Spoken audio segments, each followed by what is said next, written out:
जय श्री कृष्ण, राधे राधे, जय जगन्नाथ, राम राम। एक बार फिर से आपका स्वागत है आपके अपने channel catch all colours with Aarti पे, जहां आप सुनते हैं शिक्षाप्रद रोचक आध्यात्मिक कथा कहानी किस्से और लघु कथाएं। तो आज फिर एक छोटी सी प्यारी सी कहानी लेके मैं आपके सामने। कहानी बहुत समय पहले की है, जब एक राजा अपनी नगरी में राज किया करता था। उसकी भगवान में बहुत गहरी आस्था थी और वो हमेशा सोचता था कि सच्ची भक्ति क्या है।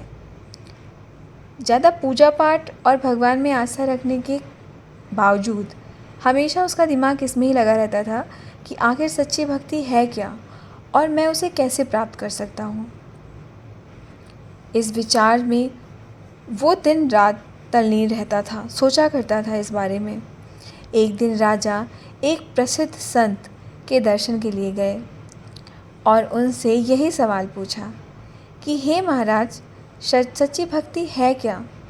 संत ने मुस्कुराते हुए कहा कि सच्ची भक्ति वो है जिसमें व्यक्ति भगवान को हर पल याद रखे और अपने सारे कर्मों को निस्वार्थ भाव से करता रहे, बिना किसी फल की चिंता किए।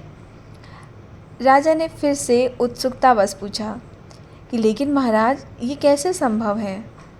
क्या इसका कोई उदाहरण, तरीका ऐसा कुछ है जिससे मैं सच्ची भक्ति को अनुभव भी कर सकूं? संत ने थोड़ी देर सोचा और फिर राजा को एक जलता हुआ दीपक दिया। उन्होंने राजा से कहा कि इस दीपक को लेकर तुम अपने पूरे महल में भ्रमण करो, लेकिन ध्यान रहे इस दीपक की लौ जो है वो बुझनी नहीं चाहिए। अगर दीपक की लौ बुझी तो समझ जाना कि तुम्हारी भक्ति अधूरी ही समझी जाएगी। अब राजा ने वो दीपक ले लिया और महल के हर कोने में घूमने लगा। राजा बहुत ध्यानपूर्वक चल रहा था ताकि दीपक की लौ बुझ ना जाए। उसकी सारी एकाग्रता दीपक की लौ पर थी। वो महल के बगीचे से गुजरा, रसोई, दरबार, यहाँ तक कि अपने निज कक्षों से भी गुजरा। जब वो वापस उस संत के पास पहुंचा तो उसने बहुत गर्व से कहा कि देखिए महाराज, पूरे महल का भ्रमण किया पर दीपक की लौ बुझने नहीं दी मैंने। संत ने राजन से पूछा कि बहुत अच्छा किया आपने, पर क्या तुमने महल के बगीचे की सुंदरता देखी? क्या तुमने ये देखा कि तुम्हारी रसोई में आज कौन सा स्वादिष्ट भोजन पक रहा है? उसकी खुशबू को महसूस किया तुमने? क्या दरबार में उपस्थित लोगों के चेहरे की खुशी देखी? राजा ने सिर झुका लिया और थोड़ी सी शर्म भी महसूस हो रही थी राजा को, और उसने कहा कि नहीं महाराज, मैं तो दीपक की लौ बुझने ना देने पर इतना ध्यान दे रहा था कि ये सब कुछ देख ही नहीं पाया। संत ने मुस्कुराते हुए कहा, यही सच्ची भक्ति है।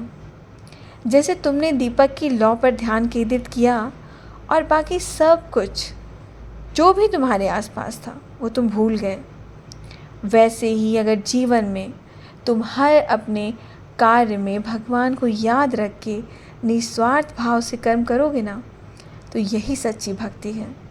बाकी संसार की मोह माया और व्यर्थ की बातों में तुम्हारा ध्यान नहीं जाना चाहिए, और हमेशा कर्म करें और फल मिले ऐसा भी भाव नहीं रखना चाहिए। अगर आप सारे स्वार्थ को छोड़कर सच्चे मन से अपने कर्म को कर रहे हैं तो वही आपकी सच्ची भक्ति है। ये संसार मोह माया है और यहाँ की व्यर्थ की बातों में उलझना नहीं चाहिए। राजा को अब सच्ची भक्ति का अर्थ समझ आ चुका था। उन्होंने संत को धन्यवाद दिया, प्रणाम किया और जीवन में निस्वार्थ भाव से भक्ति और कर्म करने का संकल्प ले लिया। आज की इस कहानी से हमें यही सीख मिलती है कि सच्ची भक्ति वो है जहाँ व्यक्ति हर पल अपने भगवान को अपने साथ महसूस करता है, वो जो भी कर्म करता है निस्वार्थ भाव से। तो आज की यह कहानी आपको कैसी लगी ज़रूर बताइएगा। फिर मिलेंगे ऐसी किसी कथा, कहानी और किस्सों के साथ। तब तक के लिए जय श्री कृष्ण, राधे राधे, जय जगन्नाथ, राम राम।